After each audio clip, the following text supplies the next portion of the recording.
Erev Tov Rabotai, we are continuing with our Mishna Yomi, Masechet Bava Metzia. We are up to Perikei Mishna Yud Aleph. Today's Mishnayot should be Le'ilu Nishmat, Neria ben Svetlana, Ranbai, Eliyahu ben Burchai Israelov, Chana bad Miriam, Sason ben Rai, and Yoshua ben Shifra, Menuchatam began Eden, Amen. And Abdi ben Chaim Nechaim, and the Refuah Shenemav, Daniel Shalom ben Rosa, Betoch Shah Chulei Israel, and the Chlama Merab ben Amin, Od Zion Chai ben Dvorah. This Mishnah teaches which people involved in a loan with interest violate a biblical prohibition, and how many prohibitions are involved in a loan with interest.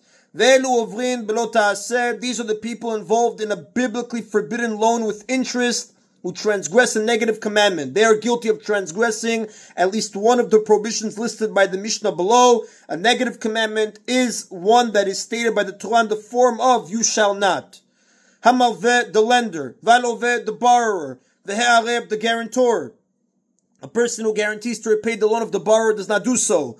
Va'edim, and the witnesses to the loan, if they are aware that the loan is being made with interest. V'chachamim omrim, and the sages say, Afa sofer, even the scribe who writes up the loan document transgresses a negative commandment, since the document enables the lender to prove that he has owed the money. The Tanakam, however, does not consider him a party to the loan, merely because he wrote up the document.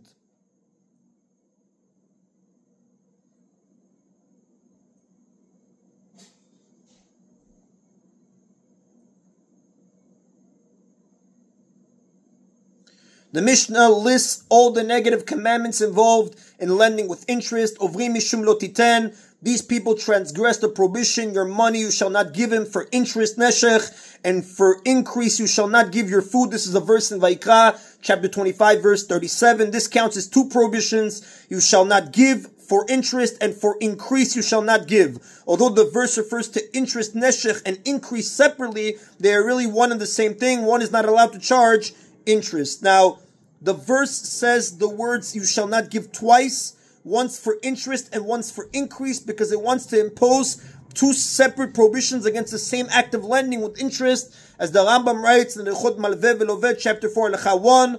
Although the verse says these words first with regard to lending money and then with regard to food, both prohibitions of lending with interest apply to both types of loans. The two prohibitions of giving a loan on interest apply only to the lender and not to the others that we listed, as the Rav writes and the Rambam writes in Echod Malveh Veloveh, chapter 4, Echod 1 and 2. The lender violates them as soon as he makes the loan.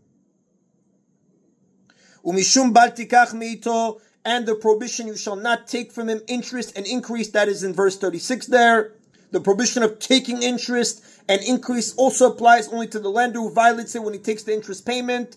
Umishum lo tielo kinoshe, and the prohibition "you shall not act toward him as a harsh creditor." This is in Shemot chapter 22 verse 24. This prohibition too applies only to the lender. Some say that any loan with interest is considered acting like a harsh creditor and therefore is a violation of this prohibition. But others say that the lender transgresses this prohibition only if he pressures the borrower to pay the interest.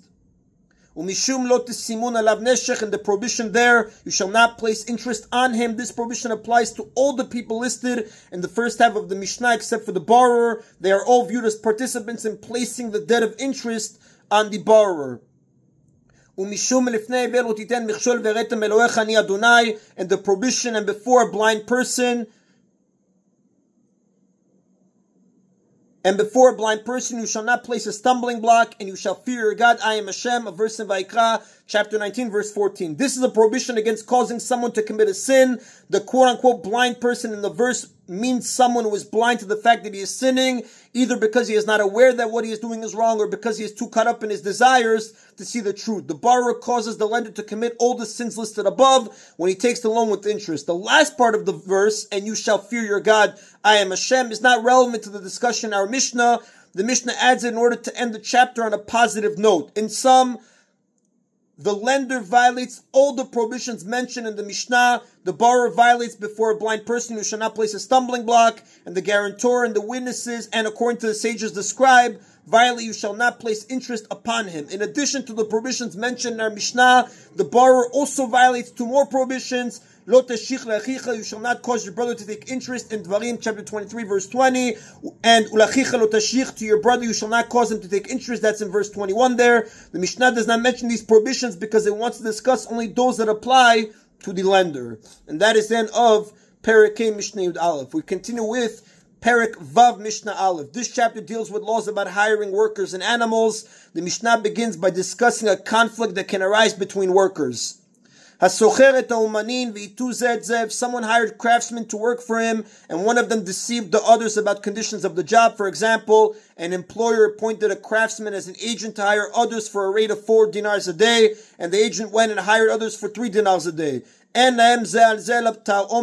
The other craftsmen can have nothing but complaints against the agent. Since they agreed to do the job for the lower wage, they have no legal claim to the extra dinar, although they may have complaints against the agent for not telling them that the employer was willing to pay a higher wage. Although a person may not hold resentment against someone else without a valid reason, as says in Vayikra, chapter 19, verse 18, this agent has truly wronged the other workers and they may bear a grudge against him until he asks for forgiveness.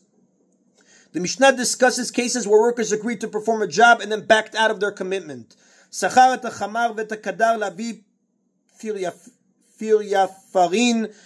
hired a donkey driver or a wagon driver. The Mishnah uses this term to refer to a wagon driver because it's really a potter, the word, but people who made pots usually had wagons which they used to transport their goods, and they were often hired to carry things in these wagons. So when the Mishnah says Hakadar, which refers to a potter, it's referring to a wagon driver. So someone hired a donkey driver or a wagon driver to deliver smooth pieces of wood to make a bridal chair. It was common to carry a bride to her wedding on a special chair covered with a decorative canopy. The chalilim, lechalau, lemet, or to deliver flutes to play music for a bride and a groom at their wedding, or to play mournful music for the dead at a funeral. Mournful music was played at funerals in order to inspire weeping, as the Rambam writes in his commentary to the Mishnah of Shabbat, Masechet Shabbat, chapter 23, Mishnah 4. Ufoalin la'alot pishtano mina mishra, or he hired workers to lift his flax out of the water in which it was soaking. The flax plant is used to make linen thread. After harvesting the stalks of flax, one would soak them in water to soften them, dry them in an oven, and beat them to remove the fibers, which would then be spun into thread. If the stalks were not removed from the water at the right time, they would begin to rot, and the employer would lose the flax. So if he hired workers to lift his flax out of the water in which it was soaking, v'kol davar shaved, or to do anything that will cause him a loss if it is not done by a certain time, the chazuban and the drivers or workers change their minds and refuse to do the job. In all these cases, makom shen shamadam, in a place where the employer can find no one else to do the job for the same price, and since these jobs must be done right away, the employer will have to hire other workers at a higher price and suffer a loss. Socher alehen, he may hire others on the original worker's account, meaning he may hire other workers for higher wages and charge a difference to the original workers. For example, if the original workers had agreed to do the job for 4 dinars and now the employer cannot find anyone to do it for less than 6 dinars, the original workers are required to pay him the extra 2 dinars that the job will now cost.